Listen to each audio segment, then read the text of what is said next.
It's Sunday morning and I've got a viewing booked in for the Peugeot 107. So I've given it a quick refresh, topped up the tyre pressure, given it tyre shine. It's looking pretty good now. So the customer should be here any minute. So we'll see how we get on with this one and see if we can get it sold.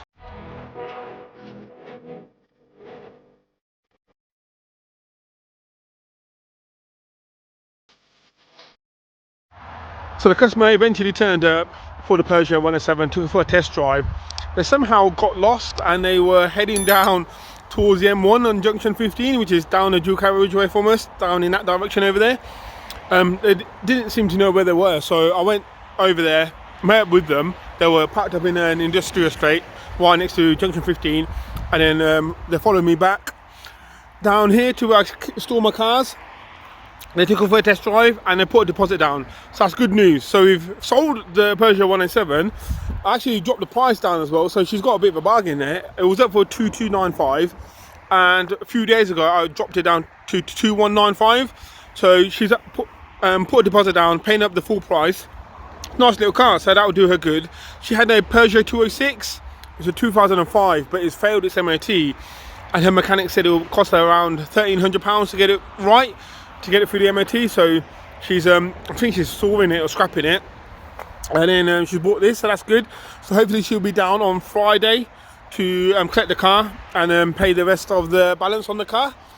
But this is where it comes down to the main topic of this video. So that's the first car I've sold all month, and that is not good because I've got quite a few cars up.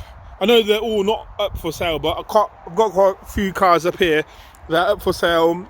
I'm getting a few messages and inquiries, but nothing really concrete.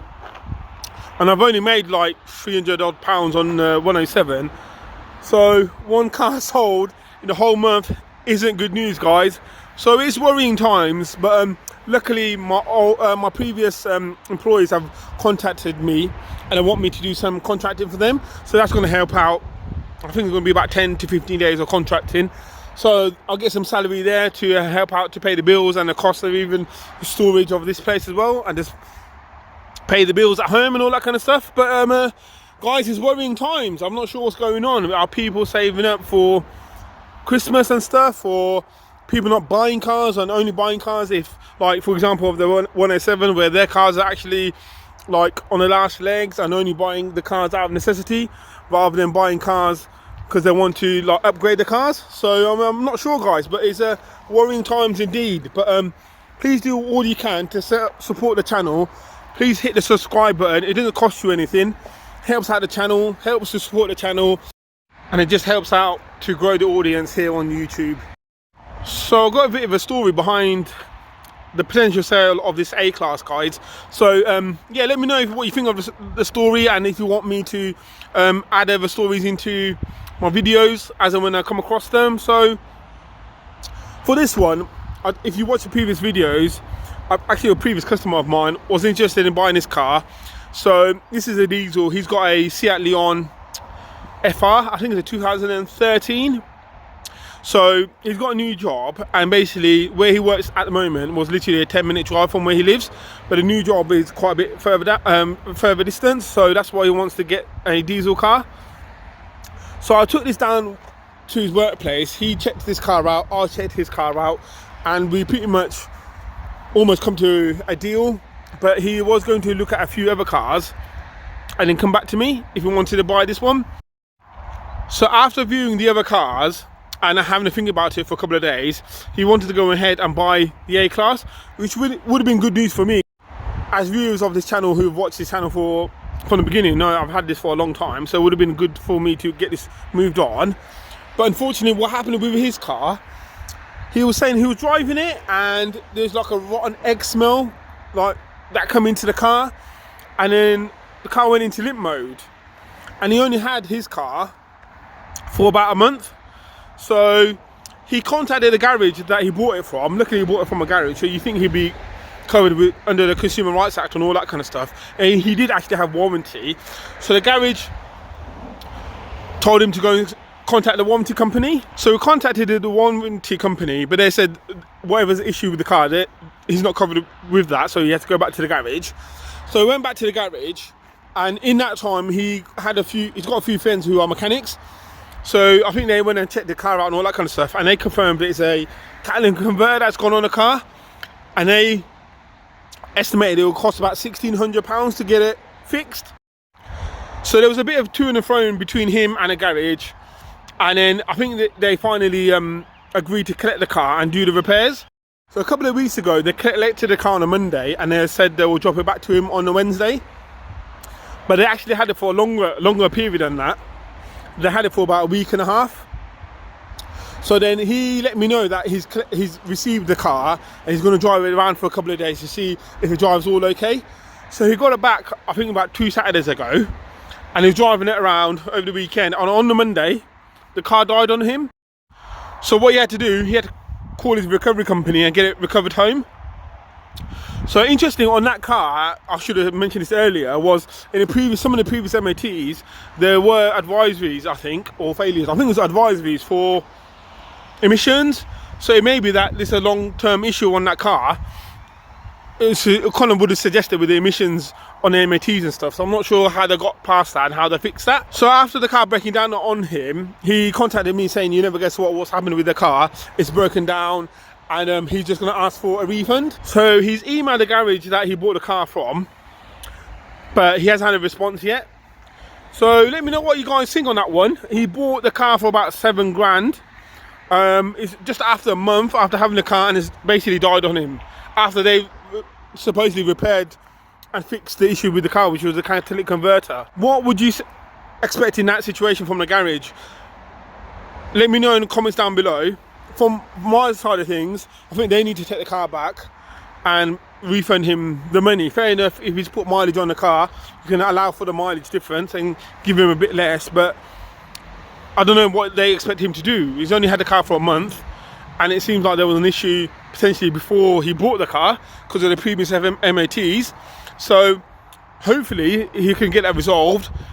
He did say that potentially if they don't give him the refund or anything like that, they don't play ball, he might have to go down a small claims court route, but hopefully they don't get down to that kind of situation and they can resolve it amicably.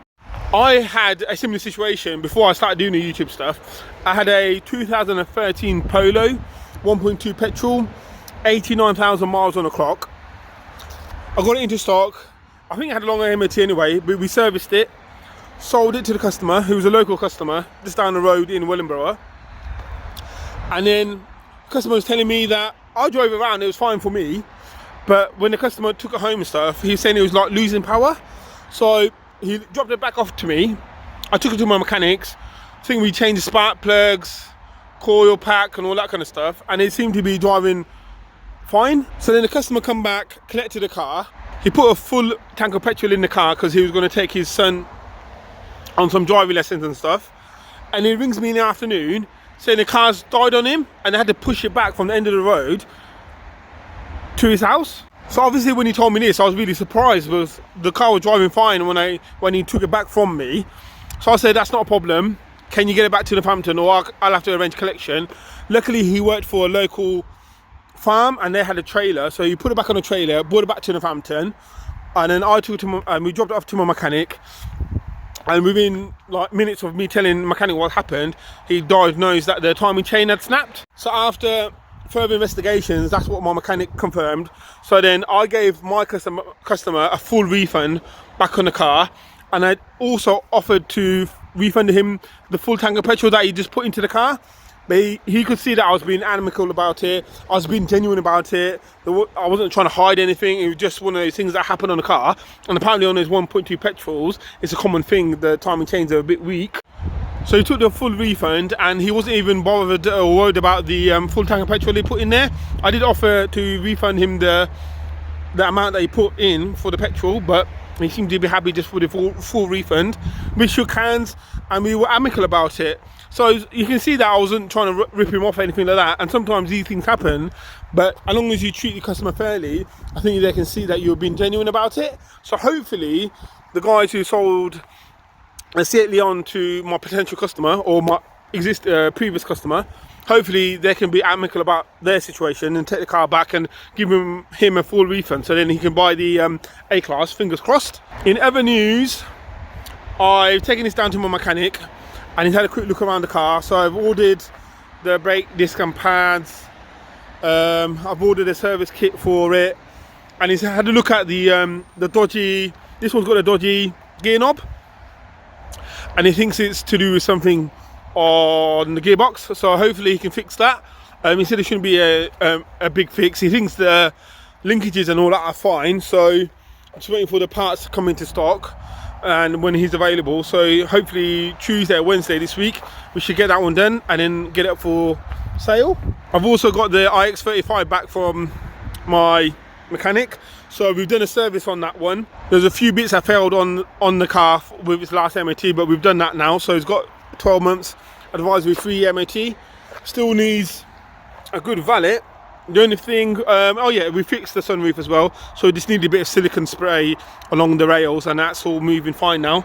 The only thing we haven't done yet, and I need to order, is the reverse camera. Hopefully I can show you guys.